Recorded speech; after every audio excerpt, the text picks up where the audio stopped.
আসসালামু আলাইকুম। কেমন আছেন সবাই? আশা করি সকলেই খুব ভালো আছেন। আজ আবারও একটা নতুন রেসিপি নিয়ে চলে এলাম। আজ আমি আপনাদের সাথে শেয়ার করব আলু আর সুজি দিয়ে একটা মজাদার নাস্তার রেসিপি। খুবই সহজ একটা নাস্তার রেসিপি, 10 মিনিটের মধ্যেই তৈরি করে নেওয়া যাবে এই রেসিপিটি।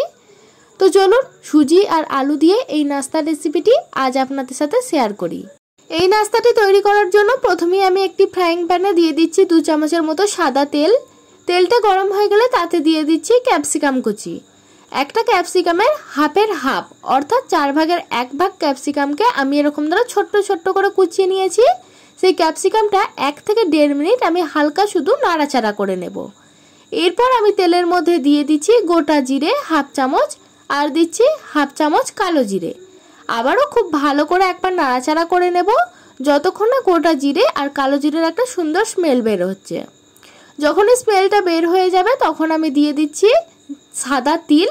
এখানে সাদা তিল আমি দিয়ে দিচ্ছি 5 থেকে 6 চামচের মতো। তিলের পরিমাণটা বেশি দিতে হবে। তিলটা দেওয়ার কারণ হলো খেতে দারুণ লাগবে, টেস্টটা খুব সুন্দর আসে আর দেখতেও খুব সুন্দর আসে। তা আপনারা থাম্বনেল দেখে বুঝতেই পেরেছেন। একবার ভালো করে নাড়াচাড়া করে নেওয়ার পর দিয়ে দিচ্ছি আমি শুকনো লঙ্কার গুঁড়ো 1 চামচ। অবশ্যই ঝালটা আপনাদের পরিমাপ অনুযায়ী। আর এই সময় গ্যাসের ফ্লেমটা লো ফ্লেমে রাখবেন, তাহলে কাজটা করতে সুবিধা হবে। খুব ভালো করে নাড়াচাড়া করে নিয়েছি। এরপর আমি দিয়ে দিচ্ছি জল। এখানে 1.5 কাপের মতো আমি জল দিয়ে দিচ্ছি, খুব বেশি কিন্তু জল দেব না। আর দেখুন জলটা দেওয়ার পরে তিলগুলো যখন ভেসে উঠেছে কত সুন্দর লাগছে, তাই না? হালকা হালকা ফুটতেও শুরু করেছে। এই পর্যায়ে আমি দিয়ে দিচ্ছি লবণ। লবণটা অবশ্যই আপনাদের স্বাদ অনুযায়ী দিয়ে নেবেন। এরপর দেখুন আমি একটা কাঁচা আলু নিয়েছি, আলুটাকে গ্রেট করে নিচ্ছি।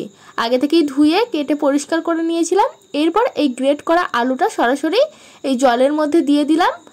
এরপর এটাকে 3 থেকে 4 মিনিট আমি একটু নাড়াচাড়া করে নেব যতক্ষণ না আলুটা হালকা একটু সেদ্ধ হয়ে আসছে।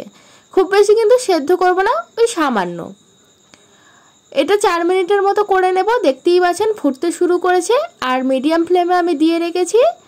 আর এই সময় কিন্তু আলুটা অনেকটা সেদ্ধ হয়ে গেছে আর দেখতেই পাচ্ছেন জলটাও কিন্তু টেনে নিয়েছে। এরপর আমি আস্তে আস্তে বাকি উপকরণগুলো অ্যাড করব। বাকি উপকরণ বলতে আর আছে সুজি। এখানে আমি সুজি দিয়ে দিচ্ছি 1 কাপ বা 1 বাটির মতো। এখানে ওই আছে 100 থেকে 120 গ্রামের মতো সুজি।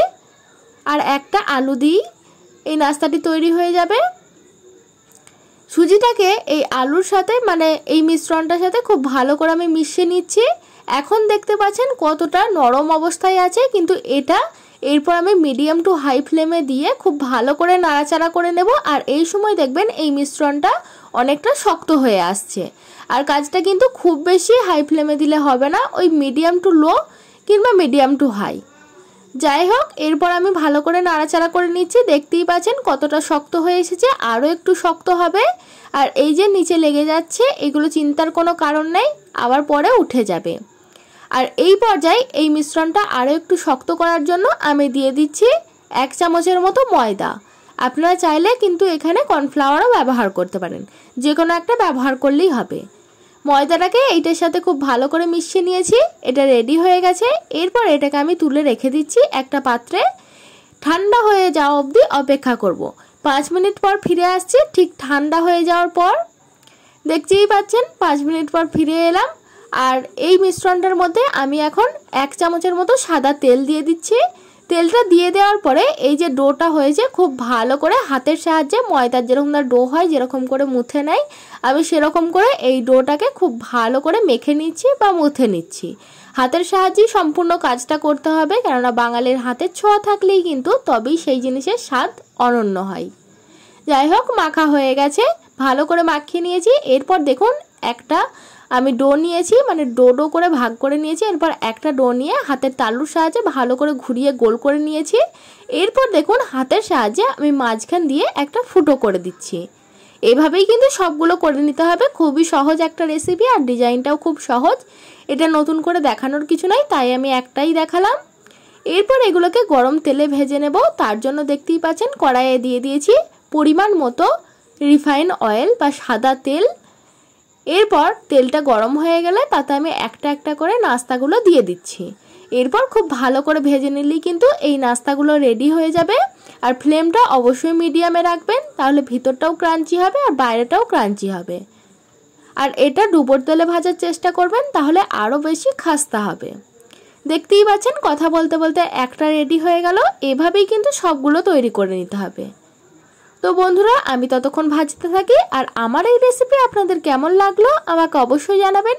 ভিডিওটি ভালো লাগলে লাইক করবেন, আর চ্যানেলে নতুন হলে অবশ্যই একটা সাবস্ক্রাইব করে পাশে থাকবেন এরকম নিত্য নতুন রেসিপি দেখার জন্য। পরবর্তী আবারও একটা নতুন ভিডিওর সাথে দেখা হচ্ছে। ততক্ষণ পর্যন্ত ভালো থাকবেন, সুস্থ থাকবেন। ধন্যবাদ, টাটা।